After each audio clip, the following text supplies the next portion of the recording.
Welcome. My name is Amanda Williams, and I'm here with Jim Zobel, and we are both historians here at the MacArthur Memorial. And today we're going to be talking about Douglas MacArthur's time in the Corps of Engineers. And we're going to talk about this service today, and then we're going to invite you to leave questions about it in the comment section of this video on whatever platform you're viewing this. And then in about a week, we will be back to try to answer some of those questions. So, are you ready, Jim? As ready as I can be. Okay, well, that's good. So, Douglas MacArthur, he is in the Corps of Engineers from 1903, so from graduation, West Point, to 1917 when he joins the 42nd Division during World War One. Was this a normal path? Was the Corps of Engineers a very normal path for like top West Point grads in 1903? That's what it had been, for quite a while. The West Point's really greatest strength as far as academics was an engineering degree. And so that's where your top grads go usually. It was to the engineering school. Now is it normal for him to go from there to infantry? That's kind of a rare thing. That big skip, especially after 14 years, I think, of being Right. in the engineers. But but yeah, as far as West Point goes, that was kind of normal for the top people to go engineers. I feel like a lot of his biographers treat it as of course this was going to happen. He was top of his class. Of Mm. course, this was going to be the direction that he went in terms of branch. But I didn't know if that was like something that was required or if it was something that you did have some say in back then. That I don't know. Okay. Yeah, We'll do yeah, some more research on that one. sure. So after graduation, he's this engineer. His first assignment is in the Philippines, and this is right after the Philippine American War. And there's still obviously some things happening there. What kinds of engineering projects is the U.S. Army tackling there, and what does MacArthur actually do there? Well, they make him the chief of the engineers in the district of the Visayas. Which is those middle islands below Luzon. Mhm. And from what we know, he builds the docks at Tacloban because when he goes back in 44, he recognizes, the work that he did there. We know that he does those docks down at Guimaras, which is in Iloilo Harbor of Panay, because that's where he gets in the gunfight with the two bandits in the forest. And that they were there getting wood to use for those docks there. And I think part of those docks in Panay are still there. There's a guy that contacts us all the time that has like a MacArthur related museum type thing down there because of that. So he's kind of responsible for getting these projects done, these projects built around the Visayan area. It seems like when most of the biographers talk about it from what they can glean, they glean this Tacloban experience as well as this Panay experience. But he's only there for about a year. And then he's back in Manila for like the last couple of months of his time there. So I think he's, works maybe like about 9 months on these engineering projects down in the Visayas, but then he's back in Manila. And is it malaria? Does he get I think malaria there? so. Yeah. Yeah, I think he gets, but that's why he gets sent home Mhm. from there after a year. I think his time there was cut short, maybe a little bit. Mhm. Yeah. Yeah. So, biographer D. Clayton James has a chapter entitled The Travels and Tribulations of a Young Engineer. And just wow, tell us about these tribulations. Well, of course, we know he gets in, those gunfights in '03 down at Icamaras with the Filipinos, and then he's with the army there in Mexico in 1914 while he's still an engineer officer. So, I mean, those are some of would be, I think, some of the highlights of it. But, he does the tour of Asia during that time with his dad. He also, is goes to the the engineer school. He's the aide to President Roosevelt. He works on all these projects up in Milwaukee. He gets in a lot of trouble with his superiors at the engineer school. He gets in a lot of trouble with his superiors at in Milwaukee. Then he goes to Leavenworth and he's superior to everybody and everybody really likes him, and the same people that reprimanded him for his earlier things are the ones that then give him praise for being such a great officer. So I guess James is talking about that, these ups and downs. It seems the thing that really kind of messes him up more than anything is girls, that's the whole time he's chasing girls everywhere and he keeps getting it, they don't want anything to do with him and it drives him crazy, there in Washington when he's at the engineer school and then when he's there in Milwaukee, he's got another one that he's going crazy for writing all these poems to and everything. So he's Yeah. a young guy who's kind of experiencing everything. You know what I mean? Yeah. He does seem, I guess he is ill a few times because of the malaria. But it does seem that he gets very discouraged and even probably a little depressed. I mean, I'm not diagnosing him. I have no ability to do that, but it does seem that very distracted, very depressed at times, and just not interested in doing the work that he's been assigned. And yet it seems that the people that he works for, while he may drive them crazy, they do tend to recognize he has an incredible ability. He's just not applying himself. But Well, and you look at the poems to Fannie Belle Stewart, the girl that, he's crazy about in Milwaukee when he's up there. And there are all these stories about him being this infantry officer, in these right. incredible battles, and it's not the life of an engineer. No. And I mean when he's up there in Milwaukee, it's like, okay, it's the middle of winter. Go build these docks Mhm. in Manitowoc or and he's like, no, I'm staying here in Yeah. Milwaukee and I'm gonna finish the studies that I didn't do at the engineer school. So it's almost like I'm gonna do it my way, Right. and I'll get all these things done, and I'll do what I need to do for you, but it just seems like but then when he goes to Leavenworth and he has that engineer group, he excels at that because he's Right. he's leading men there and they, that's something that he's really, that's when I think that everybody sees, okay, this is Yeah. what this guy It's is great at. because that's his first real command, right?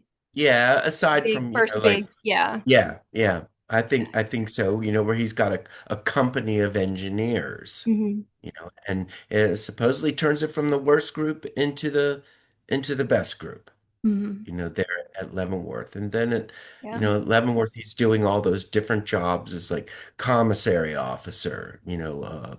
provost marshal. So, I mean, he's getting a massive amount of experience, as a engineer officer and how to run bases as well. And then when he goes to be with Leonard Wood, he's running that state war Hmm. naval building, and he's like Right.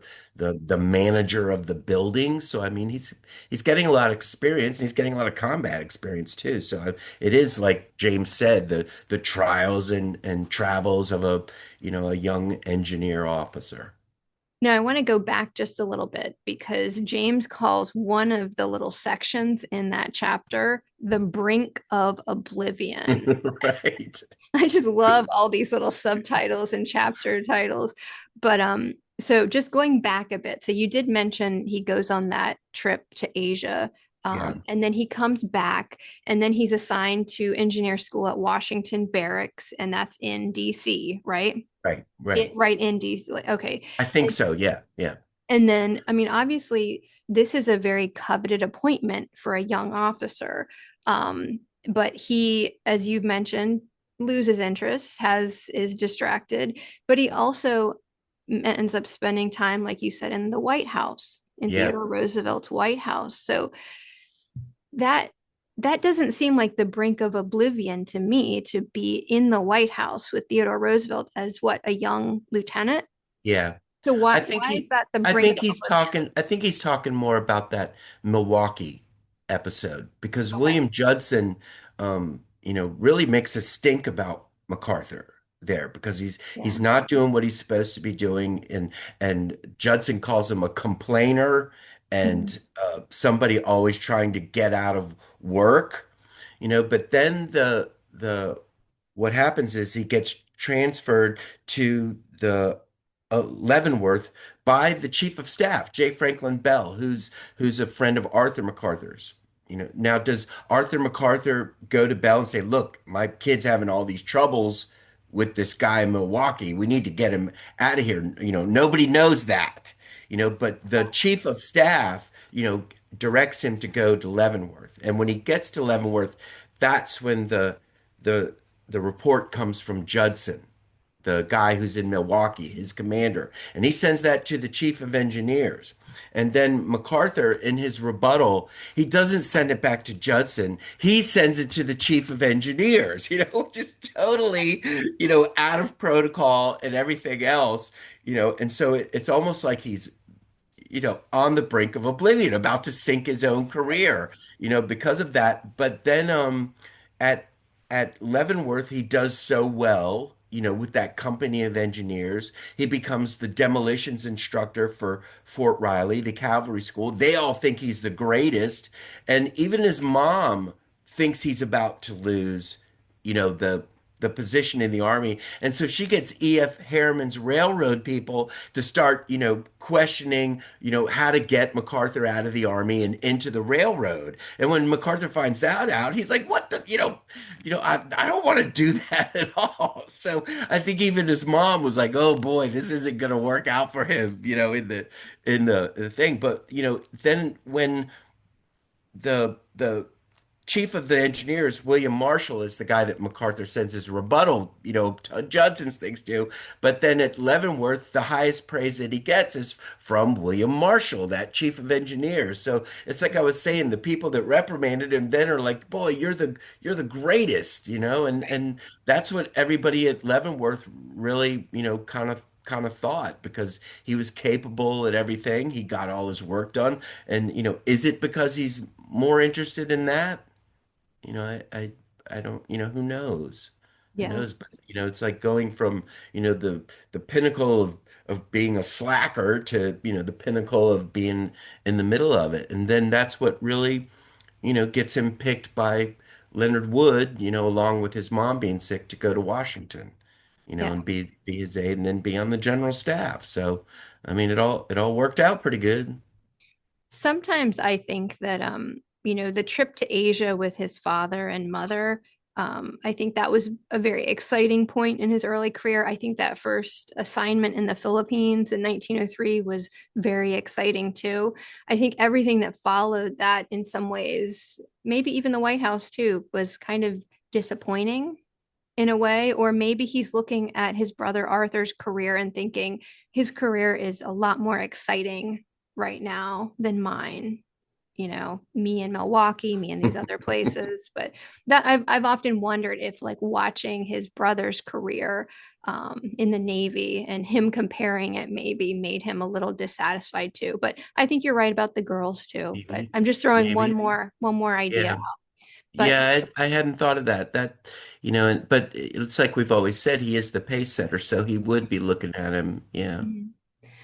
in that Yeah. sense. And his brother's also making headway in terms of, I guess, his personal life, getting married, having a family, probably things that, Douglas MacArthur feels frustrated in because obviously he has a lot of problems with the girls. So, Yeah. but The one thing that we don't know much about those, that trip to Panama for the Panama Canal and what he actually does down there, because I think he's down there for, a couple of mhm. months, Yeah. whatnot, and that's where he, then meets that other girl.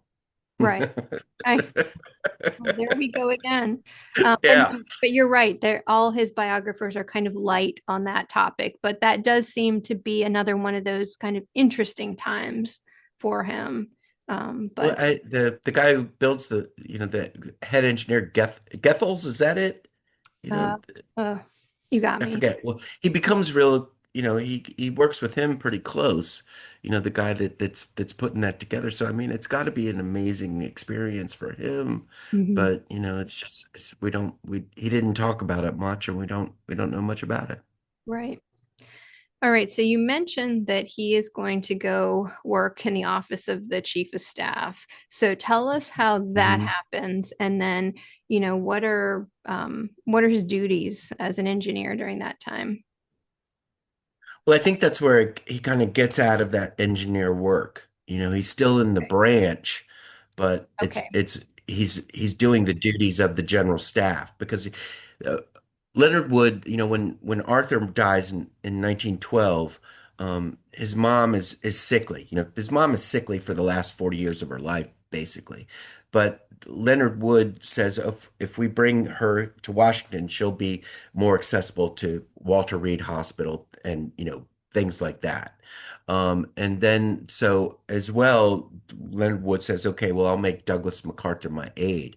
And that's where he recognizes, boy, this kid's really got it on the ball, and MacArthur pours everything into that. And everybody there, I think, starts to think, you got a problem, this guy will solve it for you.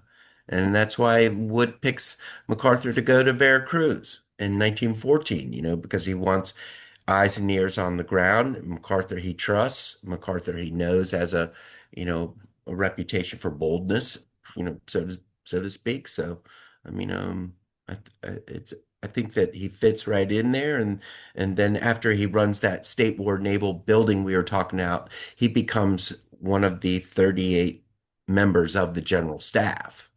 So then he's working for, problems with the Army itself, rather than like engineer work. Mm. So when and why does he switch branches? Well, the war comes along, and that's what Newton Baker, the chief of staff or the Secretary of War, who got real close with MacArthur when they create the Rainbow Division. He knows he wants to be, part of that. He says, I can get you a commission in the infantry, or do you want to stay in the engineers? And MacArthur chooses that, Okay. to be in the infantry. But when in before he gets chief of staff, Hoover offers him the office of the chief of engineers. Even though he's been an infantry officer since 1917, you Hmm. get to 1928, and Hoover was gonna offer him that Okay. one, and MacArthur doesn't want it. All Yeah, right. he So doesn't want the so chief what, of in the engineers. 1920s after World War One, Hoover offers that? I think it's right before the chief of staff offer comes in, to be chief of staff of Okay. the Army. So it's only like right before that. Okay. Yeah, yeah, Interesting. yeah. So, do we see lessons or experience from his time as an engineer in his leadership or decision making in World War One or later wars? And does his time as an engineer impact his relationship with his own chief engineers? Um, I think that the experience comes in real well for World War One, just because running that company of engineers, he knows how to run people, how to work with people, Hmm.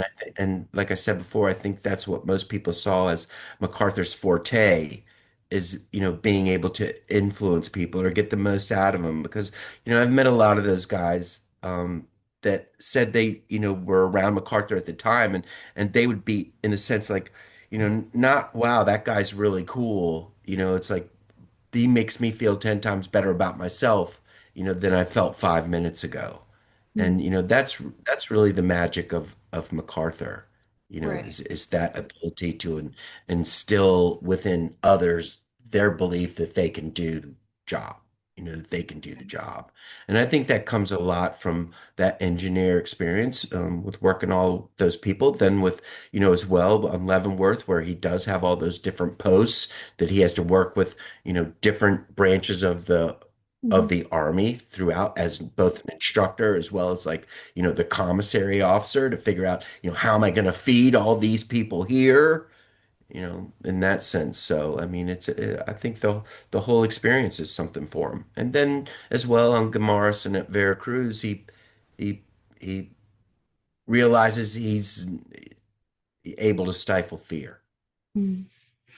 I just didn't know if it's like a situation, like we've got moments in World War II where, if you're a brigade commander or maybe you've got a division, he's been in those shoes before. And if he comes by, like there's a sense like, oh gosh, he's looking over my shoulder. He knows how to do this maybe better Right. than me. I didn't know if, later on any engineers felt like, oh gosh, he gets a lot of this stuff too. And he's looking over my shoulder. Well, because Hugh Casey is his engineer officer in World War II, Hmm. and they speak the same language, and they get along very well. But Casey, is not averse to pointing out MacArthur's flaws as an engineer. Because when they're in New Guinea, MacArthur's like, well, why don't we just build a road from this place to this place, in New Guinea? And it's, across swamps and rivers Right. and everything else. And Casey is just like, just Can't stop, do. Yeah. just let I'll do the job, just let me take care of this. And Yeah. I think MacArthur was like, yeah, I get it, that's nothing off me. Yeah. These are my experts. It's like with Leaf Sverdrup, you build the airfields. I'll get you there, but you build the airfields. Right. Yeah. He's not a micromanager. So No, not in that sense. not if Yeah. you're competent, I guess. Yeah, Um, right. all right. So the Corps of Engineers, the castle has, is that logo insignia. And in 1903, MacArthur was given a gold set of this insignia by his family. So probably as a graduation present. Um, is it true that since 1975, the Chief of Engineers of the U.S. Army has worn MacArthur's gold castles? That's what I've always heard Okay. is How that did they survive I've the seen Philippines? that. I don't know. I don't, Okay. were they in there with the medals that Gene grabs, or are Yeah. they somewhere else? Or, What I've I read is that don't know. Sverdrup is the one that gave them to the chief of engineers in 1975, and that MacArthur had given his gold castles to Sverdrup at some point as a gift. Really? So that would, I mean, Okay. Yeah, I that didn't know would that. be the how you would track that. But no, but I mean that Right. is apparently the chief of engineers today wears MacArthur's 1903 gold castles. So because they're not in our collection, Yeah. but obviously they Right. survived Right. the fall of the Philippines at the start of World War II. So um, that would be really cool, though. Yeah, I don't know how they survived, because they would have had to have been taken out of the apartment Hmm. in Manila to Corregidor and then to Australia, and he doesn't give them to Casey, he gives them to Sverdrup. Hmm. Strange. Yeah. Yeah, or interesting. Yeah. So that's the story. I've read it in a couple different places. Yeah. Apparently it's quite the tradition, but like I said, we don't have a record of those ever being in our collection, and we're No. not too clear exactly what Jean took out. We have some things in the collection that we know she had to have taken out. She mentions a couple of items, but I mean, they're as small Yeah. as they are, it's entirely possible she threw those in the bag too. But she does not mention them. And none of. Well, I mean, if they have the medals, that she saves, Mhm. you would think that they were probably in a little case or something, maybe, Probably. Yeah. and maybe the other insignia was in there. Who Mhm. knows? Yeah. But I Who think knows? that's really interesting, to So do I. that there's this possibility that these are MacArthur's gold castles and they, continue in service in a way. So, all right. Any final thoughts on MacArthur as an engineer, Jim? No. Okay. No. All right. Well, as we Ask a lot of questions, though. yes, please ask a lot of questions about MacArthur's time in the engineers. Put those questions in the comment section, and in about a week, we will be back and we will do our best to answer those questions. All right. So until then, um, take care.